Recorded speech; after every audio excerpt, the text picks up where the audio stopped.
Hi, everyone. Okay, just getting started here. I'm Carrie for gluten's sake, and I have another interview today. Good morning from this side of the world, or evening. Hello. How's it going? When you pop on, you can say hi. Let us know where you're watching from. I have an interview today with Erin Smith. Super excited. So, yay, there's Erin. Hi. Okay, so I'm going to invite Erin on and we'll get started. Hey, Olivia, how's it going? Okay, I think it's connecting. Hi, Michelle. Hi, Hi, how how are are you? you? I'm good. How are you? I'm good. I'm so excited to do this today. Oh my gosh, me too. Oh my Okay, gosh. hold on. I'm just trying to, maybe I can prop it up somewhere. It's a little wobbly, but I think you must have a tripod, huh? I do. It's the one thing that I actually packed when I left to travel. And it's just like a cheap old little tripod, but it's great. Oh, okay. Well, Yeah. I've got my hand. Oh, Kathy from Canada. I know Kathy. Hi, Kathy. Hi, Kathy. So fun. Okay, so are you all right? Do you need to move around? I'm good. Yeah, I'm good. Thank you. Okay. Yay, I'm so excited. Are you sleeping? How are you doing as a new mama? I'm good. My boy's going to be 8 weeks on Sunday, which is crazy to me. But yeah, I didn't sleep very much last night. So if I stumble on my words, that's why. So Okay, well, people are popping on. This is so fun. So, why don't we start? Oh, yay. Okay, Olivia says hi from Australia. Let's just get started with introducing yourself to the people. sure. My name's Erin Smith. I write a blog called Gluten-free Globetrotter and also Gluten-free Fun. Although I'm more active on Gluten-free Globetrotter these days. I've had celiac since 1981, so showing my age a little bit. um, and yeah, I live in New York City, and I just had a baby less than 2 months ago. So, Yeah. Oh my which gosh. has kind of been defining me the past couple of weeks. Well, how can So, it not? I mean, you have a oh my human gosh, attached to you at almost all times. yeah, that's true. It's a little exhausting. Yeah. Okay. Well, so you have had celiac longer. There's like one person I met recently that tops you, but outside of that person, honestly, because he's like later 40s and has had it basically his whole life as well. But I think Yeah. honestly, you're the only other person I know that has had it as long. So, can you speak to just your life knowing nothing else and kind of what that was like? Sure. So I was diagnosed in 81. Like I said, I was 2.5 ish. And basically, I was really sick as a toddler. I wasn't growing. I was textbook failure to thrive, which is where you just basically stop growing. And my parents didn't know what was wrong, took me to the pediatrician, took me to specialists. They told my parents it was either giardia, which is kind of like a gastrointestinal bug that you can get from traveling. And I had never left Long Island, New York, so it wasn't that. Or they said it could be cancer, which is not what you want to hear for your 2-year-old. So I was put in the hospital for about a week, and they just did tests. And ended up diagnosing me through an endoscopy and a biopsy. So way before there was a blood test for celiac, and it was through this doctor who was actually younger than my parents. He was a resident, and he said, "Your daughter has celiac disease. She will never outgrow. It is not, a long time ago, they thought it was a childhood disease. Mm. And like back in the 50s, they would say, this is a childhood disease. But he told my parents, when I was diagnosed, she will never outgrow this. She has to eat this way for the rest of her life. And we will test her at another point. And so that's now been almost 38. This July will be 38 years that I've been living with celiac. So Yeah, incredible. And so amazing that there was a doctor that totally. knew. I mean, because, right, like we hear stories all the time, and all the stats show that it's, 6 to 10 years that it takes people Yeah. to get diagnosed. So that's incredible. I think for us, like, I know just from my family, I actually have my medical records, which is crazy because my mom kept everything before she sold her house. And it was probably 6 months from the onset of constant diarrhea, bloody stool, failure to thrive. And then until we have it written in the medical records. My mom didn't remember the exact date, but for the first time, it was July 1981 where they said, DX celiac and or remedy, I guess, the diagnosis was celiac and the solution was gluten-free. So yeah, it is crazy. I feel very lucky in a way that I was diagnosed so early. But I was also diagnosed in a time where it was very, very difficult to find food. And my parents mail ordered for my food from Energy Foods. I don't know if you've heard of them, but they're still around today. And they would buy my food by the case and then put it in a freezer in the basement. So, Wow. yeah, you couldn't go to any stores, no supermarket. I mean, you were maybe eating cream of rice if you wanted cereal, but there was nothing on the shelves in the 80s really at all besides rice cakes, which, Yeah. there's only so many rice cakes you could eat. So, Yeah. Oh, hey, Mike. hey, So Mike. I feel like there's so many directions we could go because we could talk all day. But but I really want, two things I kind of feel like to really talk about. So travel, because obviously your life is a little bit different now, but it's a huge part of your life and will still be. I know that. So, Yes. Can we start though talking a little bit about the doctor's note? I saw Hannah pop on too, and she and I touched on it, but I know you're the one that kind of told her about it, and you have a great blog post, and I feel like that was such a good conversation around traveling with the doctor's note. Sure. So, I'm trying to think of when I first did it, but I was traveling back and forth to Portland, Oregon from New York for 3 years. My job was based in New York, and then got bought by a company in Portland. So for 3 years, every month I went back and forth, and I always packed a ton of food because I was staying in a hotel. I didn't want to go out to eat every night, even though Portland's an awesome city for gluten-free. Just in terms of convenience, I brought a lot of food.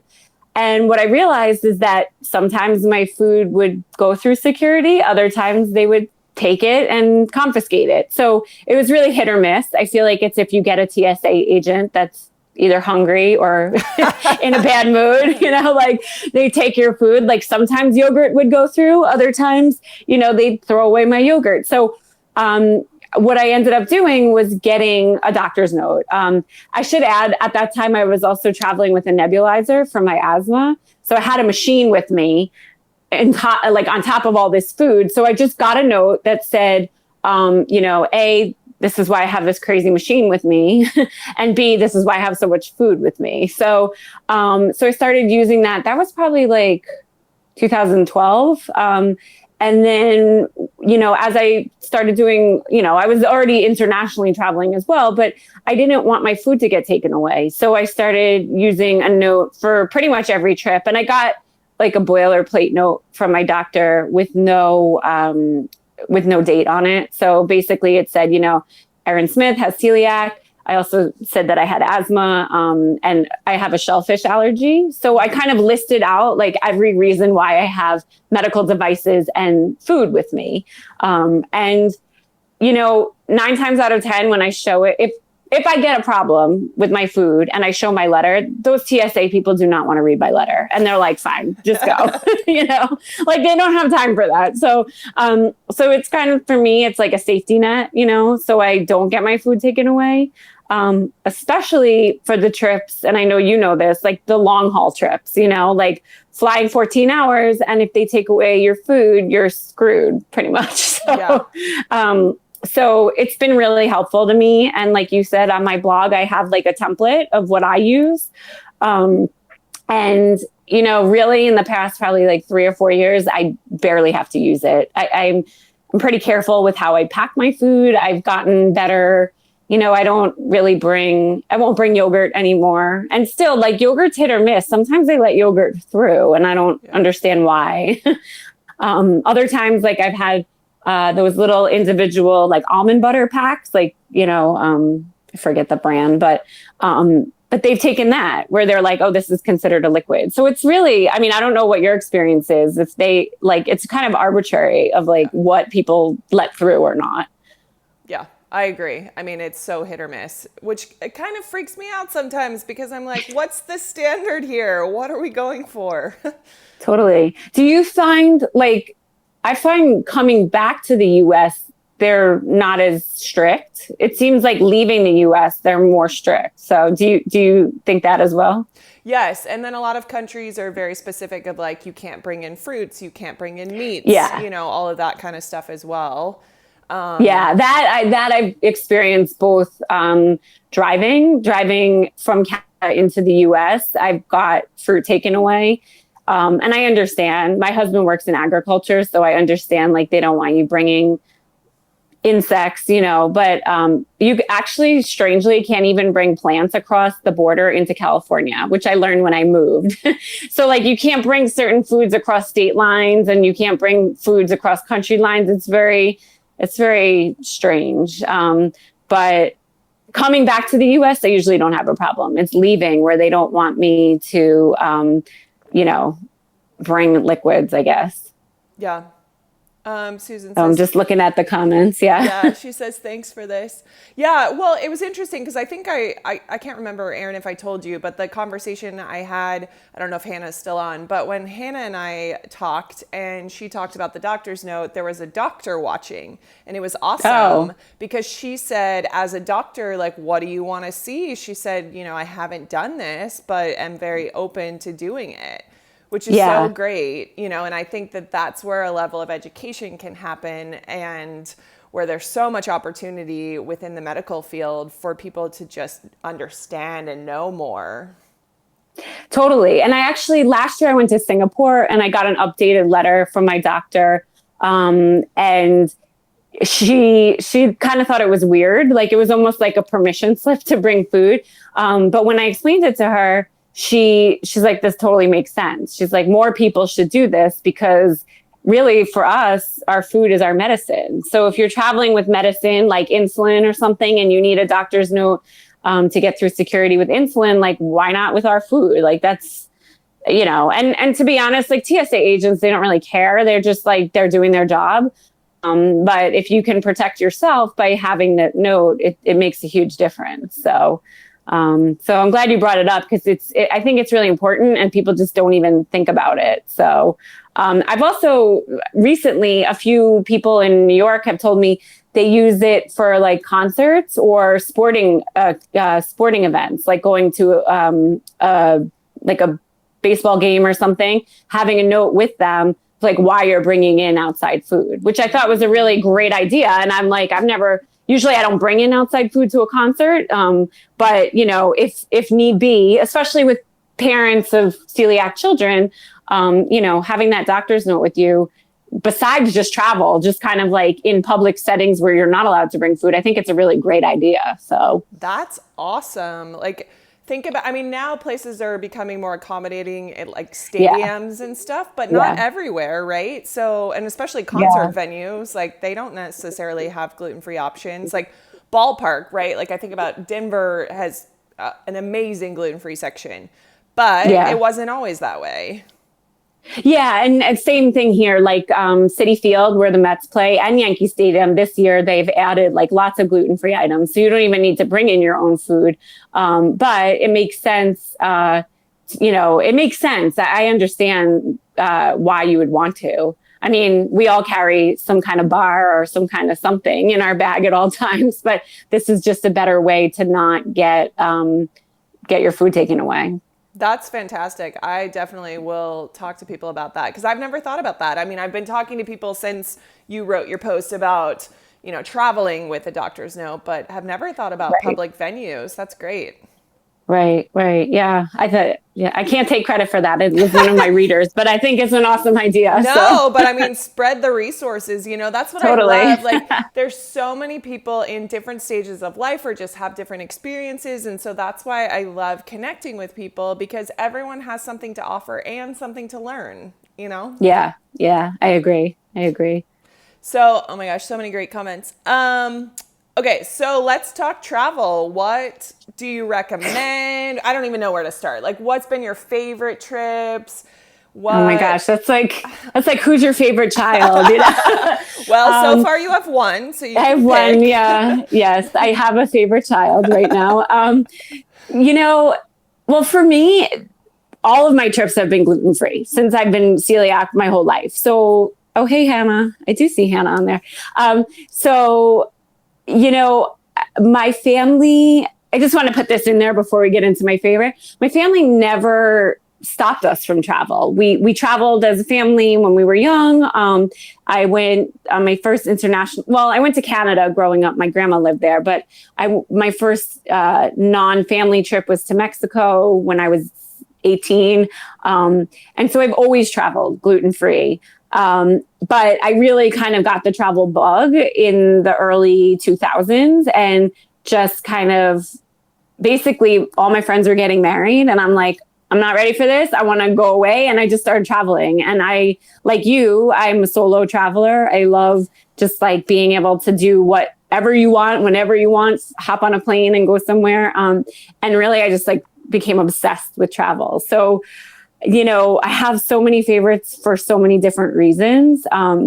And I would say one of my most memorable, which was surprising, because this was probably 10 years ago now, I went to Italy. And I was so surprised about like the gluten-free options in Italy. And I just like have so many fond memories of Rome and like crying happy tears for eating pasta and, like, thank God you walk everywhere in Rome because it's like I ate Yes. like carbs nonstop. So, and you can, and I love telling people that. And I know you've written about Italy, but it's like, you can go to Italy as a celiac and don't worry about it really. I mean, there's way more awareness in Italy than there is in the US. Um, Other favorites, Thailand. I loved Singapore. And I saw Karen from Gluten Free Singapore. She was on before. I don't know if she's on now, but Singapore was awesome. I went for a work trip and I just kind of fell in love with Singapore. And shout out to Karen from the Singapore Celiacs. I mean, she just like literally opened her door and welcomed me into her home. We made dumplings together. So that trip was so memorable because it was like literally thousands of miles away on the other side of the world. Oh, look, she is She on. is. I will make Karen, I will come back anytime. I had a great time with you. But so that trip stands out. And then there's just like, I did drive cross country twice in the past 3 years. So yeah, I can't pick a favorite because I really have a lot of, I just, if I could travel forever I will travel again, like you said. It's a little different now. We're planning our first trip for the summer. Oh. And I'll be hitting you up because I think we might go to Colorado. So we'll be getting some tips from you. But yeah, I've been to now, I think it's 24 countries and like maybe 40 states, something like that. I have a list somewhere, but I love to tell people that because they're like, how do you do it? And I'm like, I just do it, and I know you do too. You just do it. Well, that's the thing. And that's why I love more people. And there's been some really awesome threads and things on Instagram recently that I'm loving, that people are just giving great tips, sharing awareness. Like Olivia and I don't know if she's still on, but Olivia of Yum Gluten Free posted about Italy recently after she and I had chatted, because they Yeah. went on their honeymoon there, and it's the same. It's like it's super easy in lots of parts of Europe, and there's so Yeah. much awareness, and it doesn't have to be as scary as I think we make it out to be in our brains. Oh, she is still on. Yeah. But I also understand that it's overwhelming. Like I never want to like take that away from people, especially Totally. if you're newly diagnosed, if you're not used to doing it. Like someone like you don't know any different. Like you've been doing it your whole life, and so there is no other way except gluten-free. Yeah. And, to that point, I talk to a lot of support groups. I'm part of a support group, and I've been running support groups for a long time. And I tell people, I was like, you do not have to get on a plane to go to Vietnam. You can go get in your car and drive to the next town over and try a new restaurant. And like, it's baby steps. It's get comfortable with advocating for yourself in the US first. Like no need to go international. And I know a lot of people are scared to travel internationally. A big scare is the language barrier, which I know you've experienced, I've experienced. But nobody is going to judge you if you don't want to go internationally, or if you don't even want to go on a plane at all. I know there's a lot of people that are very scared to travel on a plane, because of residual gluten, or somebody, I think it was gluten-free glittery Paige. I don't know if she's on, but somebody was eating a muffin and there's like crumbs, like, the woman next to her is just like eating like a pig, like, and there's just like gluten flying everywhere. So I understand that anxiety. I understand, that you're scared. It's totally valid. And I don't ever want anybody to think I'm like pushing travel on them. It's like, if you don't want to, that's fine. That's fine. So Yes. just looking at Olivia's comment. So yeah, Well, Olivia, I see a lot of people that stop traveling, people that just stop going out, stop socializing. And it's anxiety and the celiac diagnosis. It happens, and it's sad, but I think that you need to understand you're not alone if you are experiencing that. yes, absolutely. And I talked to Allie, the owner of Sweet Allie's in Oh Chicago. yeah, I was on for a little this morning, right? Or Yeah, my morning. yeah. Yeah. And it was so great. She's just like so passionate about what she does. And we were talking about eating out, and I really liked her points and feel like there's room for opportunity of educating restaurants, because her whole big thing, especially with how passionate she is about their products, is that she goes to so many restaurants and they're like, oh, well, we're not going to carry gluten-free products because we don't have gluten-free customers. And she's like, you don't have gluten-free customers because you have no gluten-free options. And it's Yeah. not that you're turning away one gluten-free customer, you're turning away 5 because they're coming with Yep. friends and they will Yep. eat your normal food, but you have to have options, or those 5 people are going to a different restaurant. So true. I agree with that. And actually, when I talk to gluten-free brands that are putting their products in restaurants, I also ask them, like, how are you educating these people? There's a bakery here in New York, and she actually pulled her product from a restaurant because they were just chaos in the kitchen. And she didn't want anybody to eat her gluten-free product and think they were getting sick from her product, when it was really just a sloppy kitchen and sloppy service, and really a lack of attention to cross-contamination. So she stopped selling her products to that restaurant because she never wanted to be associated with that kind of restaurant. And I think there's kind of, I like to support those businesses that are educating. And it sounds like she has a business, but it sounds like she's also educating. So She is. We were, and anyone who wants to go back and watch that live, it was super great because they're trying to expand into, she said she'd love to be where all the people are. Like, I loved how she phrased it. And so she's like, that's hospitals, that's airports, that's, you know, like places where you can't leave and you need food. But it's a very big struggle, she said, to get in a lot of those places and to do it right. And so they are in like Whole Foods and different places like that, but it's just not going over super well in the big name places. Yeah. Are her products individually wrapped? Do you know? She said a lot of them have to be frozen, so I imagine so. Oh, okay. Yeah. Cause I think that's one thing I've seen, like the bakeries in New York that are providing their food to other places. You know, if they're making, let's say, cupcakes or bread, you know, if the restaurant or the deli or whatever is displaying it and it's unwrapped, there's a lot of chance for cross-contamination. And I think what I'm seeing more is like small businesses, gluten-free businesses are catching on to that. And like, you know, maybe individually wrapping is probably not cost effective for a business, but for us, it means a lot. So yes, agreed. Okay, I have so many questions, but we can't get to all of them. Because I feel like the other thing, the other plug I want to make, I don't know if Mike's still on, because I feel like the other direction we could go, but I'll just refer people to the podcast, is you had an entirely gluten-free wedding. I did. Yeah. Yeah. And I know you did an interview with Mike on the Celiac Project. And so if people are interested in that, I say go check that out since we don't have time to talk all about that. Sure. Yeah. But you're just such an amazing resource from everything from like how to travel, how to have a wedding, like, because once again, your whole life has been gluten-free. Yeah. And, you know, the other thing is my sister has celiac. And so, really my family, for the most part, I mean, we kind of have all embraced the gluten-free life and it just makes life way easier. So, I see Olivia had a gluten-free wedding too. And I think you might have spoken to Jessica, Tasty Meditation. She just had her wedding on Sunday and that was a gluten-free wedding as well. So, I lost my train of thought there, but I can't like think and read comments and, here, somebody else. My wedding cake traveled 16 hours in the car. That's awesome. So here's my trick about the gluten-free wedding. And actually this kind of applies to anything gluten-free.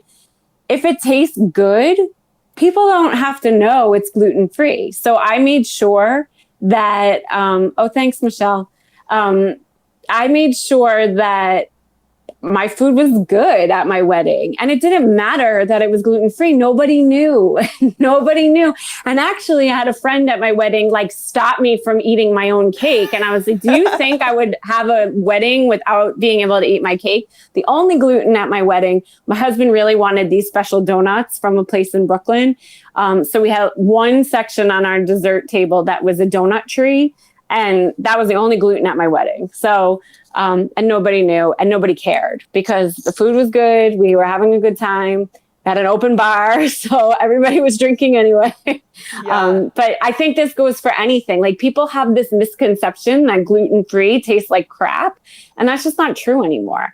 30 years ago, it was really true. The bread was like a brick and like it has come miles and miles, you know, the options now are great.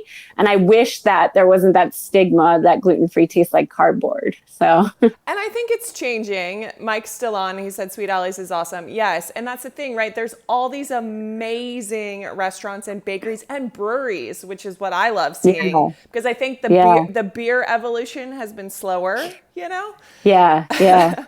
But I agree. Like we need to change that stereotype and that stigma. And I think it's going to be slower for a lot of people because if you don't have to eat gluten-free, like why would you? I mean, really? Yeah.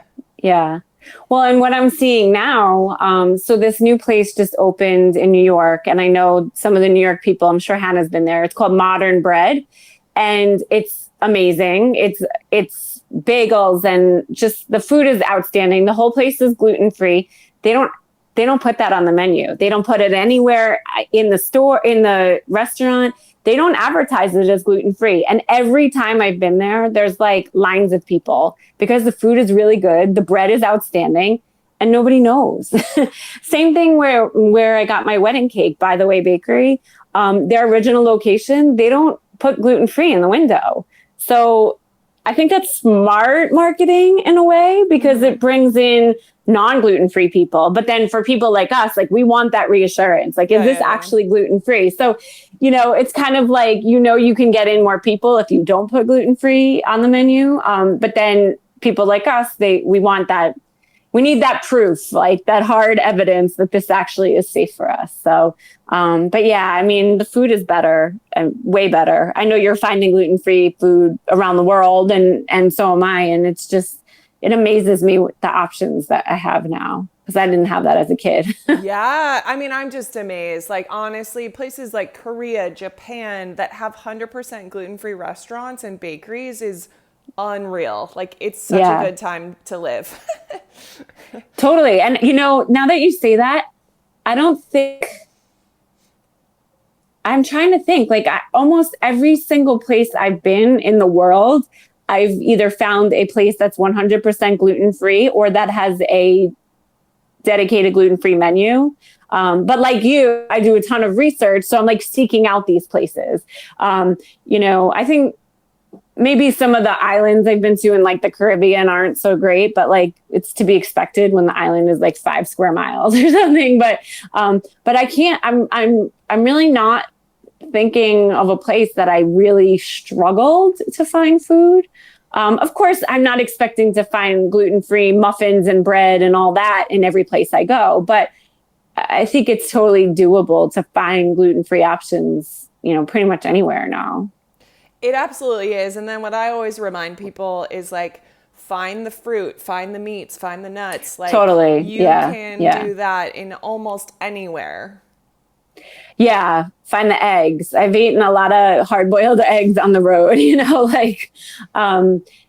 I will say driving cross country was hard in like South Dakota and Wyoming and Montana but you can pretty much always find a Walmart. And like you said, at Walmart, you can find the fruit, you can find the yogurt, you can find Applegate Farms deli meat, and so you have to kind of think outside of the box sometimes. Like you might want to go to a restaurant, but you might have to just go to a supermarket instead. And I did that a lot when I drove cross country this past summer because there really were not a lot of options. Basically, like, Wyoming, you don't even see people for hundreds of miles. So it's like, like it's just like sky and like prairie and stuff or whatever. But there's always a supermarket, or a 7-Eleven, like in Asia, there's always a 7-Eleven. Always. Yes. Okay, so most people probably know, but if you don't know and you're on, Erin has amazing New York, beyond just New York, but especially if you're in New York, check out Erin's resources for New York. The most updated lists of every place you could want to eat in New York City is on her website. So, yes. And then all your travels around the world, you write about, you have great resources for years because you've been doing this for 8 years. I do know this because you just celebrated 8 years. Yes. For gluten-free Globetrotter, it's been 8 years. For gluten-free fun, I think it's 12. Hey. But that blog's kind of like been on a hiatus. I can't write 2 blogs and work and have a baby. Like there's just too much. Something's got to give. So I understand. I understand. So where can people find you? Well, you can find me here. My website is glutenfreeglobetrotter.com. I'm also on Twitter. I'm most active at gfreefun on Twitter. And yeah, I mean, if you're in New York, message me. I love meeting people. One day, Carrie, you and I will have a meal together somewhere in this world. Yes. I saw some people on here like Michael from Chicago. Karen from Singapore. Like I've just met people around the world. So I love meeting people. So if you come to New York, anybody, just send me a message. I'd love to get coffee and gluten-free donuts or something. So I love that. And I'm just so appreciative of your help and your support in navigating everything in the online world. It's been so wonderful to know you through this platform personally. And then also, I see all the comments and the people that I know you help. So I'm so appreciative.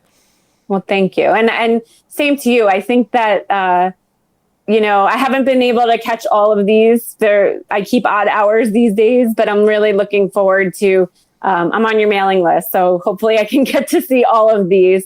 But I think it's just I love that you've chosen such different people to talk to, and businesses and people with celiac, because we are all really unique and we all have a different story. But at the end of the day, we're trying to help each other and try to keep a difficult diagnosis at times, keep a positive attitude. And I know that's your kind of MO, and that's mine as well. I mean, I don't know life without celiac. So if I was just miserable all the time, it would have been a very long and sad life so far. So, oh, thank you.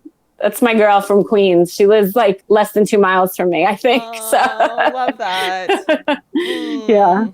Well, And actually, we met through obviously all these people I've met through celiac, and I know you have this global community, and I have this global community, and I'm so thankful for that. So, despite a crazy diagnosis, it's like we really have a strong community. So, I agree because, like we continue to talk about, and so many people I've interviewed, it's the social aspect, right? Like life revolves around food, and so finding people that totally. understand is really important. Yeah, I agree. And we could talk about that another time, but I think the support group and just the community is so important. So, Yes, I agree. Well, thank you. I know we could talk all day, yeah. but this was so great. So we'll have to do it again soon. Totally. Yeah. And thank you for inviting me. And I am very thankful that my baby is with my husband right now, because this is a half an hour to myself. So, Yes, good, yeah. good. So, all Okay. right. Well, Well, thank you so much, Carrie. Have a great day. thanks, Erin. I'll talk to you soon. Bye. Bye.